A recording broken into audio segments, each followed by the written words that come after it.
പിന്നെ ഉറക്കമില്ലായ്മ ഉണ്ടായിരുന്നത് കംപ്ലീറ്റ് മാറി. അലർജി ഉണ്ടായിരുന്നു, അതൊരു 1% വരെ നമുക്ക് മാറ്റാൻ പറ്റി.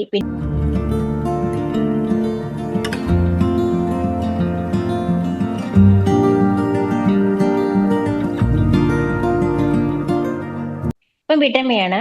നേരത്തെ ബാങ്കിൽ വർക്ക് ചെയ്തിട്ടുണ്ടായിരുന്നു. ഞാൻ ഒരുപാട് ശാരീരിക പ്രശ്നങ്ങളുമായിട്ടാണ് ഞാൻ ഈ മുദ്ര ഹീലിംഗിലേക്ക് വന്നത്. ഒരുപാട് ഒരു 80% എനിക്ക് റിക്കവറി ഉണ്ട്. മനസ്സ് തുറന്ന് സംസാരിക്കാനും ചിരിക്കാനും എനിക്ക് പറ്റും. ആദ്യത്തെ ആ ചക്ര ഹീലിംഗ് അപ്പം തന്നെ ആൾക്കാർ എന്നോട് പറഞ്ഞിട്ടുണ്ട്, മുഖത്തൊരു വ്യത്യാസം ഉണ്ടല്ലോ, ഒരു തെളിച്ചമൊക്കെ വന്നല്ലോ എന്ന് പറഞ്ഞു. പിന്നെ ഉറക്കമില്ലായ്മ ഉണ്ടായിരുന്നത് കംപ്ലീറ്റ് മാറി.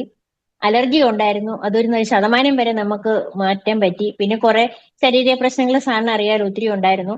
അതിപ്പോ സാറ് പറഞ്ഞിരിക്കുന്ന മുദ്രകളൊക്കെ ചെയ്യുന്നുണ്ട്, ഒരു 80% എനിക്ക് റിക്കവറി കിട്ടി.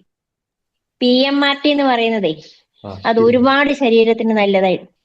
ശരീരത്തിന് ഒരുപാട് വ്യത്യാസമായി. മറ്റേ ഈ കോച്ച് അവിടെ ഇവിടെ ഇങ്ങോട്ട് തിരുമ്പം കോച്ച്, ഇങ്ങോട്ട് തിരുമ്പം കോച്ച്, അതൊക്കെ ഒരു പരിധി വരെ മാറി കിട്ടി.